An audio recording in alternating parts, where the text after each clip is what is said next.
Bismillahirrahmanirrahim. Assalamualaikum warahmatullahi wabarakatuh. Berjumpa kembali teman-teman di channel kita ya, Mas Dew KDR. Oke teman-teman, di kesempatan kali ini ya kita akan berbagi informasi kembali ya, masih di seputar dunia pendidikan teman-teman ya. Dalam kesempatan kali ini kita akan berbagi informasi masih di seputar tenaga honorer ya, yang mana nanti kita akan membahas secara lengkap teman-teman ya. Jadi nanti kita akan membahas secara full ya untuk cara mengisi daftar riwayat hidup ya atau DRH. Tentunya untuk P3K paruh waktu teman-teman ya. Jadi bagi rekan-rekan ya, jadi tenaga honorer yang sudah diusulkan menjadi tenaga honorer menjadi P3K paruh waktu ya, tentunya nanti setelah ditetapkan ya dari Menpan RB, selanjutnya adalah mengisi daftar riwayat hidup atau DRH di SSC-ASN. Nah sebenarnya teman-teman untuk mengisi DRH itu sebenarnya hanya ada 6 tahap saja ya, atau hanya ada 6 langkah saja. Nah, nanti kita akan membahas secara lengkap bagaimana sih cara mengisi daftar riwayat hidup tersebut. Nah, yang pertama teman-teman di sini berdasarkan ya dari surat Menpan RB di tanggal 20 Agustus 2025 ya. Di sini terkait dengan perpanjangan waktu pengusulan P3K paruh waktu ya. Jadi sebenarnya ya, jadi untuk pengisian DRH di sini ya, itu adalah dimulai hari ini teman-teman ya. Jadi di 28 Agustus sampai dengan 15 September 2025. Nah, tetapi kalau kita lihat teman-teman di laman SSC-ASN itu belum ada tombol ya atau link untuk pengisian daftar riwayat hidup. Nah, ini mungkin masih berproses di poin 2 sama poin 3 teman-teman ya. Jadi setelah kemarin ditutup di tanggal 25 Agustus 2025 terkait usulan ya. Jadi masing-masing instansi itu sudah mengusulkan tenaga-tenaga honorernya yang akan menjadi P3K paruh waktu. Nah, setelah diusulkan ya, baru berikutnya Menpan RB ini akan menetapkan kebutuhan. Setelah ditetapkan, baru pengumuman alokasi kebutuhan. Nah, berikutnya di sini baru pengisian daftar riwayat hidup atau DRH. Nah, sesuai jadwal teman-teman ya, seharusnya DRH itu sudah dimulai di 28 Agustus ini. Tapi karena di sini mainnya adalah rentang waktu teman-teman ya, jadi rentang waktu silahkan dipantau dan mengikuti informasi dari instansinya masing-masing. Paham ya teman-teman ya? Nah, di sini kita akan bahas untuk cara mengisi DRH-nya ya. Di sini tentunya untuk mengisi DRH pastikan bahwa Bapak Ibu itu ya sebagai tenaga honorer itu sudah diusulkan oleh masing-masing instansi untuk menjadi P3K paruh waktu. Nanti setelah diusulkan dari instansinya atau dari PPK-nya, nanti ditetapkan kebutuhannya dari Menpan RB. Nah, berikutnya nanti baru ada pengusulan nomor induk P3K ya, atau di poin 3 ini salah satunya adalah pengisian daftar riwayat hidup. Nah, berikutnya nanti baru di poin 4 ya, penetapan nomor induk baru diangkat menjadi P3K paruh waktu. Oke, langsung saja kita akan mulai untuk cara mengisi daftar riwayat hidup ya atau DRH untuk P3K paruh waktu di tahun 2025 ini. Nah, nanti jika ada informasi update ya, kita akan mengupdate ya informasi mengenai pengisian DRH ini. Oke, yang pertama seperti biasa teman-teman ya, jadi ada beberapa hal yang perlu disiapkan ya, jadi sebelum mengisi DRH supaya nanti mempermudah dalam proses pengisian datanya. Nah, yang pertama, nanti silakan dibaca dulu ya. Jadi setiap instansi pasti nanti akan mengeluarkan pengumuman ya terkait dengan pengisian daftar riwayat hidup. Nah, yang kedua, pastikan mengisi data secara lengkap dan valid ya. Jadi sesuai data yang diminta dan juga sesuai data yang ada bukti fisiknya ya. Jangan lupa disiapkan dulu berkas ya sesuai yang diminta sehingga nanti mudah dalam pengisian DRH. Nomor 4, silahkan ikuti ya info terbaru yang ada di masing-masing instansi ya. Jadi fokus saja di masing-masing instansi ya. Misalkan ada instansi A, B, dan C tidak usah terpengaruh ya, tapi fokus saja di instansinya masing-masing. Terus yang terakhir teman-teman, ada beberapa data yang perlu disiapkan. Yang pertama adalah kartu keluarga, jelas ya, nanti kartu keluarga pribadi, terus orang tuanya dan juga mertuanya jika sudah menikah ya teman-teman ya. Terus berikutnya data pribadi, email dan lain sebagainya, ada ijazah ya. Ijazah itu nanti dimulai dari SD sampai terakhir. Terus foto terbaru ya 4x6. Nah, DRH ini nanti setelah pengisian ya, setelah semua isian DRH itu diisi, nanti dicetak, baru ditandatangani, di-scan, baru di-upload lagi. Terus surat pernyataan 5 poin ya, ada SKCK, ada surat sehat jasmani dan rohani, dan terakhir ada surat bebas nafsa. Ini nanti tentunya di poin ini ya. Nah, di poin ini dari mulai 6, 7, 8, 9 ini biasanya menunggu pengumuman dari instansinya masing-masing. Nanti biasanya ada keterangan terkait dengan pernyataan 5 poin, SKCK ya, surat jasmani, rohani, surat bebas nafsa dan lain sebagainya. Oke, kita akan mulai saja untuk proses pengisian DRH-nya di laman SSC-ASN ya. Yang pertama, seperti biasa ya, kunjungi saja di sscasn.bkn.go.id. Nanti silahkan klik tombol masuk ya. Setelah klik tombol masuk, nanti di sini seperti biasa masukkan nick-nya dan juga passwordnya, masukkan kode yang terdata atau terlihat ya, silahkan diklik masuk. Nah setelah masuk nanti di sini ya, nanti geser aja resume, ini ada tombol resume, digeser aja ke bawah. Nah nanti di sini nanti ada menu pengisian DRH ya, jadi ada menu pengisian daftar riwayat hidup. Nah ini nanti ada dua pilihan teman-teman ya. Jadi yang pertama pilih ya, artinya mengisi daftar riwayat hidup atau tidak. Jadi misalkan kalau ada yang mau mengundurkan diri, misalkan tidak mau menjadi P3K. Nah nanti dalam ketika teman-teman tidak mau menjadi P3K paruh waktu ataupun menjadi ASN, ini nanti harus mengupload bukti pengunduran dirinya. Ya jadi nanti di sini ada suratnya yang harus ditandatangani dan juga harus diupload jika teman-teman tidak mau mengisi DRH atau tidak mau menjadi P3K. Nah mungkin ada beberapa alasan ya untuk pengunduran diri ya, misalkan unit penempatannya terlalu jauh, terkendala izin orang tua, dan lain sebagainya. Jadi banyak alasan kenapa tidak mau menjadi ASN, gitu ya.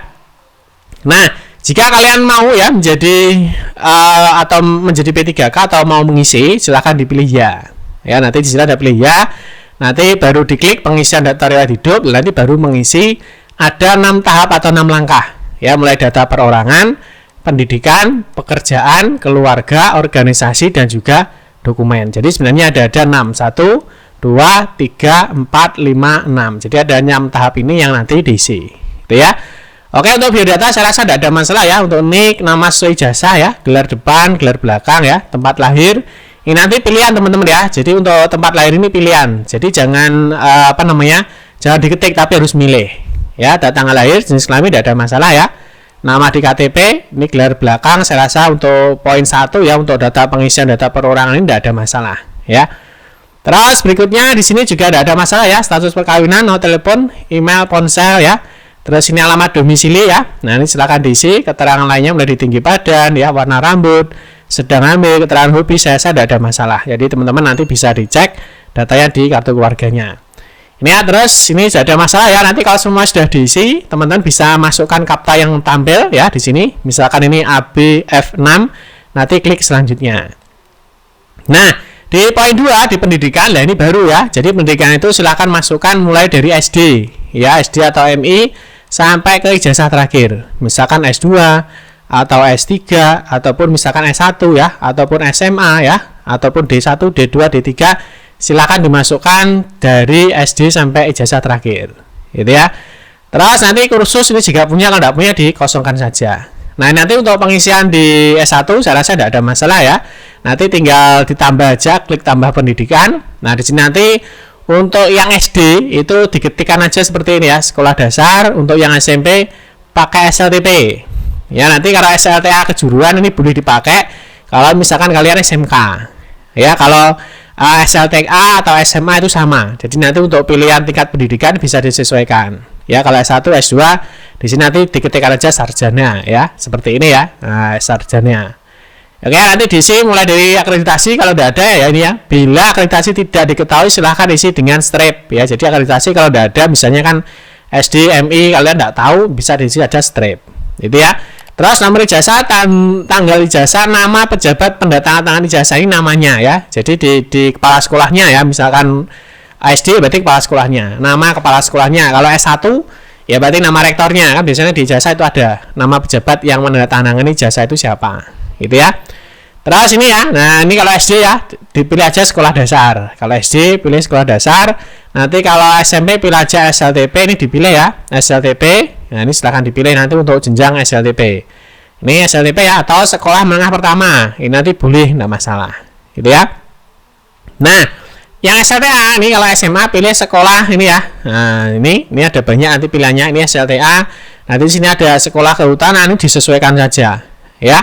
Nah ini kalau misalkan SMK ya pilihnya ini sekolah menengah kejuruan, ini kalau SMK ya. Kalau SMA nanti ada pilihannya sekolah menengah atas, boleh. Nah di sini kan banyak pilihannya, nanti silakan disesuaikan. Ini kalau misalkan S1 ya, nah S1 pilih aja S1 sarjana, nanti di sini pilihannya banyak ya, diketikkan aja sesuai dengan jurusannya ya, jurusannya itu apa. Itu ya, saya rasa ini tidak ada masalah teman-teman ya. Terus berikutnya kursus ya. Kursus nanti di sini sudah ada pilihannya ya. Nama kursusnya apa bisa diketikkan. penyelenggaranya atau instansinya, jenis kursus dan lain sebagainya. Kalau misalkan tidak ada Pak, tidak usah diisi. Oke ya, dilewati saja. Oke, pendidikan sudah, kursus sudah, klik selanjutnya ya.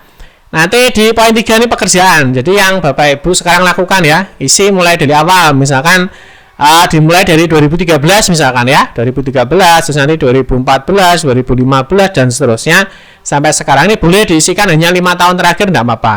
Atau teman-teman mau isikan mulai sejak awal ya.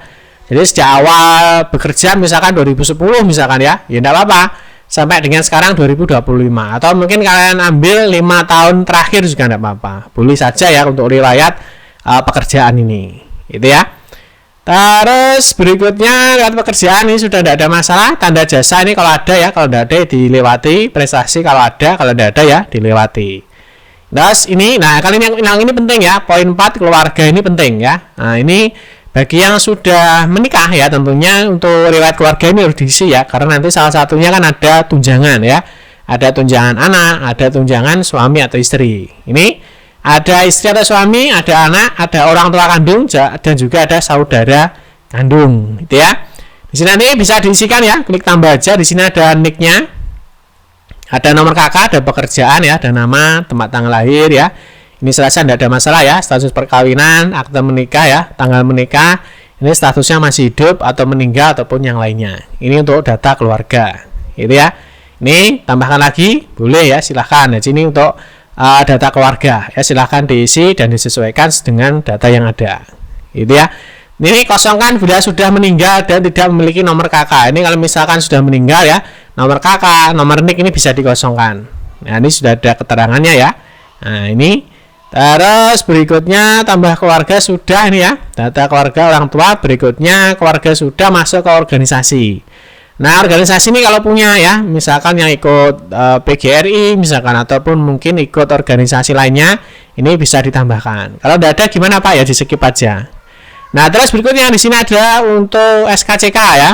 Nah, SKCK itu nanti tentunya teman-teman harus cari dulu SKCK-nya. Nanti dimasukkan nomor suratnya, terus apa namanya? Di sini ada surat sehat, keterangan sehat jasmani dan rohani ya. Terus ada di sini nomor surat bebas nafsa. Ya, di sini nanti kalau sudah ada datanya ini bisa dimasukkan ya, disesuaikan dengan data yang sudah ada. Itu ya teman-teman ya, di sini sudah ada jelas ya, ada keterangannya.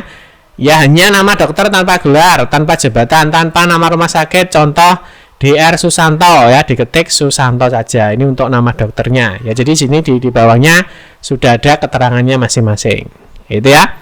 Terus ini kalau organisasi tadi ya, nah, misalkan organisasinya apa ya, misalkan pendidikan ada PGRI, misalkan ya, keagamaan, misalkan ada apa dan lain sebagainya. Oke ya. Terus di sini tadi sudah ya, kalau di poin ini sudah ya, organisasi sudah, baru dimasukkan ya. Nah, klik selanjutnya baru terakhir di dokumen ya. Jadi kalau poin 1 sampai dengan 5 ini sudah diisi, maka ini ya, nah, cetak daftar riwayat perorangan, cetak daftar riwayat hidup ini dicetak semua. Ya, nanti bentuknya seperti ini ya. Nah, kalau sudah dicetak, nanti baru di sini dikasih materai, ditandatangani. Nah, di sini nanti biasanya di sini diisi balok ya. Jadi ditulis dengan tulis tangan, nanti baru ditandatangani, di materai, baru di-scan lagi. Jadi nanti di sini ini dicetak dulu. Dan nanti di sini akan diupload lagi di sini file scan daftar riwayat hidup ya, yang diunduh dari web SSCSN. Jadi ini nanti dicetak 1, cetak 2.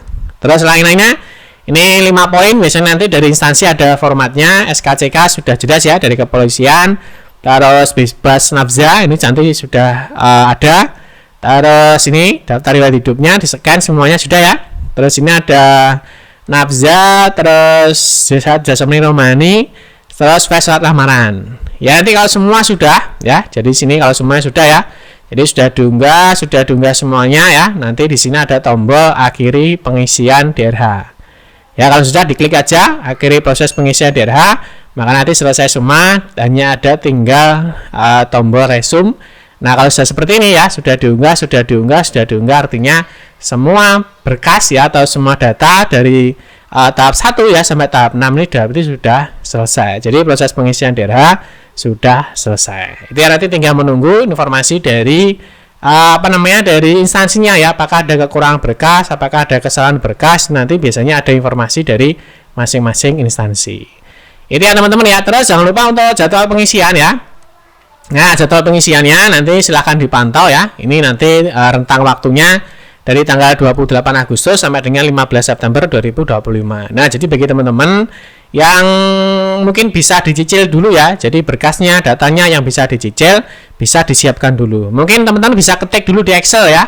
Nah, diketik dulu di Excel atau diketik dulu di Word, sehingga nanti di SSCSN itu tinggal di copy paste saja. Itu ya teman-teman ya, jadi lebih cepat, lebih mempercepat dalam pengisian DRH. Oke teman-teman, mungkin itu saja yang informasi yang dapat kita sampaikan mengenai pengisian DRH untuk teman-teman nanti yang akan diajukan ya menjadi P3K paruh waktu di tahun 2025 ini. Oke teman-teman, mungkin itu saja informasi yang dapat kita sampaikan. Semoga informasi ini bermanfaat. Mohon maaf jika ada salah kata dalam memberikan informasi dan penjelasan. Kita berjumpa kembali di video-video berikutnya. Saya akhiri, wassalamualaikum warahmatullahi wabarakatuh.